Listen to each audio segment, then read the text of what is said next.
రేవంత్ రెడ్డికి తక్షణమే కంపల్సరీ బీసీలు అందరూ కలిసి పెద్దగా ఉద్యమం తెలంగాణ ఉద్యమం కోసం ఎట్లయితే పోరాటం చేసినామో మేము బీసీలం అందరం కలిసి సెక్రటేరియట్కి పోయి ఖచ్చితంగా ఉద్యమిస్తాం. ఆ రోజు శ్రీకాంతాచారి ఎట్లయితే తెలంగాణ కోసము ప్రాణత్యాగాలు చేసిండో మా రిజర్వేషన్ల కోసం మా బీసీలు కూడా మా బీసీ కుటుంబాలు కూడా మా ప్రాణ త్యాగాలు చేసుకోవడానికి కూడా మేము సిద్ధంగా ఉన్నాం.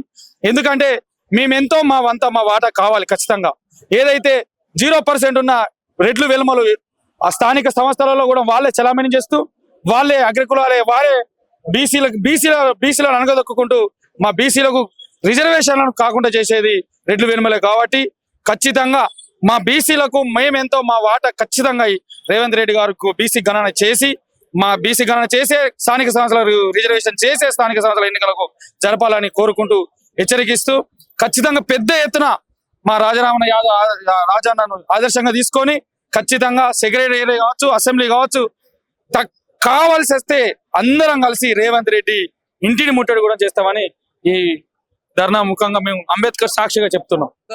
జనాభా ఉన్న బీసీలు కాబట్టి బీసీలకు అన్యాయం చేసే విధంగా ఇలా తెలంగాణలో ఉన్న ప్రభుత్వం చెలమని అవడం జరుగుతూ ఉంది. ఈ రోజు స్థానిక సంస్థల్లో కూడా రిజర్వేషన్ లేకుండా ఇలా కింది స్థాయి ఉన్నటువంటి బీసీ వర్గాలను అనగదొక్కే విధంగా ఇలా తయారు చేస్తా ఉన్నారు. ఒక ఓటు రూపకంగానే చూస్తా ఉన్నారు తప్ప మమ్మల్ని పదవులలో కానీ ఎక్కడ కూడా లేకుండా చేద్దామనే ఒక అగ్రవర్ణ కుట్రల వల్ల ఈ రోజు మేము బీసీలో అనగదొక్కడం పడుతున్నాం. అదే విధంగా ఈ రోజు రాజారాం యాదవ్ ఆధ్వర్యంలో చలో బీసీ అనే కార్యక్రమాన్ని తీసుకొని బీసీలకు స్థానిక సంస్థలలో రిజర్వేషన్లు ప్రకటించాలని మేము కోరుతున్నాం.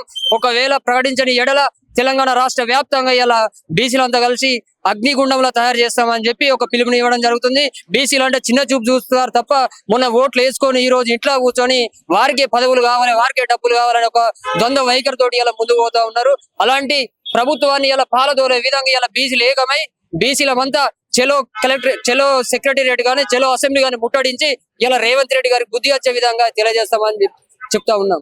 మనకున్నటువంటి హక్కులను బేరమాడు బిచ్చమెత్తు సాధించుకోలేము, నిరంతర పోరాటాలతో సాధించుకోగలమని డాక్టర్ బాబాసాహెబ్ అంబేద్కర్ గారు చెప్పినటువంటి ఆ ఒక సూక్తితోటి ఈ రోజు హైదరాబాద్ నడివొడ్లో ఉన్నటువంటి డాక్టర్ బాబాసాహెబ్ అంబేద్కర్ విగ్రహం ముందు ఈ రోజు బీసీ జనసభ ఆధ్వర్యంలో బీసీలకు తమ హక్కులను తమ రాజ్యాంగం కల్పించేటువంటి రిజర్వేషన్లను మాకు అమలు చేయాలని చెప్పేసి ఇక్కడ ధర్నా నిర్వహించడం జరిగింది.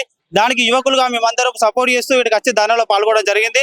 ముఖ్యంగా ఈ తెలంగాణ రాష్ట్రంలో మొన్నటికి మొన్న ఏర్పాటు చేసినటువంటి 37 కార్పొరేషన్ చైర్మన్లలో దాదాపు 18-19 సీట్లను కేవలం రెడ్లకు ఓసీలకు మాత్రమే ఈ రేవంత్ రెడ్డి సర్కార్ ఇవ్వడం జరిగింది. అందులో దాదాపు ఓన్లీ కేవలము 8% మాత్రమే 8 చైర్మన్ మాత్రమే బీసీలకు కేటాయించడం జరిగింది.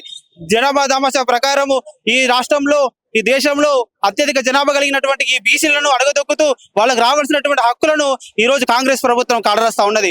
కాబట్టి ఏదైతే స్థానిక సంస్థల ఎలక్షన్లు జరగనే ఉన్నాయో వాటిలో 42% రిజర్వేషన్లను మరి కాంగ్రెస్ గవర్నమెంట్ ఇంప్లిమెంటేషన్ చేయాలని చెప్పేసి మేము ప్రధానంగా డిమాండ్ చేస్తా ఉన్నాం. అదే విధంగా స్థానిక సంస్థలైనటువంటి ఎంపీటీసీ జెడ్పీటీసీ సర్పంచ్ వివిధ స్థానాలలో బీసీలకు ప్రాధాన్యమైనటువంటి స్థానాన్ని కల్పించాలని చెప్పేసి ఈ విధంగా మేము డిమాండ్ చేస్తూ ఒక లేని పక్షంలో రిజర్వేషన్లు అమలు చేయని పక్షంలో ఖచ్చితంగా బీసీ యువజన విద్యార్థి మహిళ అన్ని సంఘాల ఆధ్వర్యంలో అందరి కలగలుపుకొని సెక్రటరీని ముట్టడించాలని కూడా వెనుకడబోమని తెలియజేస్తూ బీసీ సంఘాల నాయకులు చెప్తూ ఉన్నారు. వాళ్ళు ఇంకా మేమైతే ఉద్యమాన్ని ఆపలేము, స్థానిక ఎలక్షన్ లో పక్క మాకు ఏదైతే 42% రిజర్వేషన్ అనేది రేవంత్ రెడ్డి డిక్లేర్ చేశారో అది కంపల్సరీ ఇవ్వాల్సిందే, ఇకపోతే రాష్ట్ర వ్యాప్తంగా ఆందోళన చేస్తాము, అవసరమైతే సెక్రటరీ ముట్టడిస్తామని చెప్పేసి వాళ్ళు చెప్తున్నటువంటి పరిస్థితి. కెమెరామెన్ సుజిత్ తో అక్షిత్, హైదరాబాద్.